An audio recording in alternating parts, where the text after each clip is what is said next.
तो अभी हम देख रहे हैं कि एंटी गैस्ट्रिक चूरन कैसे बनाना है। यानी हमारे घरों में बहुत सारे लोग गैस्ट्रिक के प्रॉब्लम्स होते हैं या एसिडिटी के प्रॉब्लम्स होते हैं या हाइपर एसिडिटी के प्रॉब्लम्स होते हैं। तो रोग कहाँ से चालू होते हैं? एसिड के वजह से। एसिड यानी क्या? अम्ल। अम्ल यानी क्या? पित्त। पित्त यानी क्या? अग्नि। अगर शरीर में एसिड बढ़ेगा, अगर शरीर में पित्त बढ़ जाता है, अगर शरीर में अम्ल बढ़ जाता है, अगर शरीर में अग्नि बढ़ जाता है तो खून गाढ़ा होता है। अगर खून गाढ़ा हो गया तो सारी दिक्कतें चालू हो जाती है। तो हार्ट अटैक कैसे आता है? पित्त की वजह से। पित्त बढ़ गया तो नसें ब्लॉकेज हो जाती है, तो ब्लॉकेज के प्रॉब्लम्स हो जाते हैं। कोलेस्ट्रॉल के प्रॉब्लम्स हो जाते हैं, हार्ट अटैक आ जाता है। फिर बीपी के प्रॉब्लम चालू होते हैं, फिर बीपी की दवाएं चालू हो जाती है। रोग हमें जड़ से ठीक करने हैं। वैसे ही अगर मस्तिष्क को खून नहीं गया तो स्ट्रोक आता है, पैरालिसिस होता है, पार्किंसंस होता है। वैसे गले में खून नहीं गया तो थायराइड के प्रॉब्लम। वैसे ही हमारे शरीर में पैनक्रिया में खून नहीं जाता तो डायबिटीज़ के प्रॉब्लम्स होते हैं। फिर वहाँ पे इंसुलिन भी नहीं बनता। तो हमारे शरीर में खून पहुँचना बहुत ज़रूरी है। जैसे घुटने में अगर खून नहीं जाता तो घुटने दर्द करते हैं। तो हम एक उदाहरण बता देता हूँ। जैसे कुछ चोट लग गई, खून नहीं आता, चोट लगती है लेकिन दर्द क्यों होता है? क्यों? क्योंकि वो मसल डैमेज हो गया। जो भी नसें होती है ना वो फट जाती है, वहाँ पे खून नहीं पहुँचता, इसलिए पेन हो जाता है। तो शरीर में हमारे जहाँ पे भी खून नहीं जाता वहाँ पे पेन होना चालू हो जाता है। तो जैसे सर्वाइकल का पेन है तो समझो वहाँ पे नसें चौकअप हो गई है तो सर्वाइकल का पेन चालू हो जाता है। तो सर्वाइकल का अगर पेन हो गया तो मस्तिष्क को खून नहीं जाएगा तो चक्कर आना हो जाता है। अगर सर्वाइकल पेन हो गया तो हाथों को भी झिंझिना आने चालू हो जाते हैं, हाथों को मूंगे आने चालू हो जाते। क्यों? क्योंकि हाथों को भी यही नस है ना जॉइंट, एक तो खून में सिर पे खून जाएगा और हाथों को खून जाएगा। तो जो भी पेन होता है वो सिर्फ खून की वजह से होता है। खून गाढ़ा हो गया, नसें चौकअप हो गई तो सारा प्रॉब्लम चालू हो जाता है। तो lumbar spondylosis, cervical spondylosis, cervical pain, frozen shoulder problem, ये सारे प्रॉब्लम सिर्फ होते हैं खून की वजह से। अगर साइटिका हो गया तो कमर के पीछे जो हमारी नस है वो दब जाती है। कमर की नस दब गई तो नीचे ये पैरों में खून ही नहीं आता। अगर नीचे खून नहीं आता तो ये पूरा पेन होना चालू हो जाता है। तो नीचे से पैरों से ये सारी दिक्कतें चालू हो जाती है। तो जो भी शरीर में महत्वपूर्ण है खून, तो खून को साफ रखना है और अच्छा बनाना बहुत ज़रूरी है। तो पहले हमें पित्त ठीक करना। एक हिंदी में कहावत है, जिसका पित्त सही तो उसका चित्त सही। मराठी में भी कहावत है, ज्याचं पित्त चांगलं त्याचं चित्त चांगलं। तो ये सारा खेल हमारे पित्त का है। तो पहले पित्त ठीक करो। और आयुर्वेदा में तीन ही रोग है, कफ, पित्त, वात।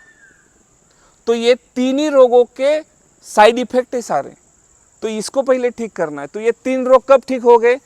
जब आपके शरीर में अग्नि, वायु, जल, आकाश, धरती ये सब ठीक रहेंगे, तब ये सारे प्रॉब्लम्स आपके दूर हो जाएंगे। तो हमें नंगे पैर मिट्टी पे भी चलना बहुत ज़रूरी है। आजकल हमने छोड़ दिया है, ठीक है नहीं? तो नंगे पैर अगर मिट्टी पे चलेंगे तो सबसे ज़्यादा जीवन सत्व मिट्टी में है। मिट्टी और गोमूत्र में सबसे ज़्यादा जीवन सत्व अगर इस पृथ्वी के ऊपर किस में है तो वो सिर्फ मिट्टी और गोमूत्र में है। तो मिट्टी में चलना बहुत ज़रूरी है। मड बात करना भी बहुत ज़रूरी है, ठीक है ना? लेप होते हैं, जैसे थायराइड का लेप है। अगर नी का प्रॉब्लम है तो नी का लेप आता है, लीवर का प्रॉब्लम है तो लीवर का लेप आता है, स्किन का प्रॉब्लम है तो स्किन लेप आता है, किडनी का प्रॉब्लम है तो किडनी लेप आता है। तो इसमें भी मिट्टी का इस्तेमाल किया जाता है। और मिट्टी लगाने से सबसे ज़्यादा ब्लड सर्कुलेट होता है, डेड स्किन जो भी है वो निकल जाती है। अगर ब्लड सर्कुलेट है तो सारे प्रॉब्लम दूर हो जाते हैं। समझ में आ गया? तो एंटी गैस्ट्रिक चूरन बनाने में हमें इस्तेमाल करना है धनिया।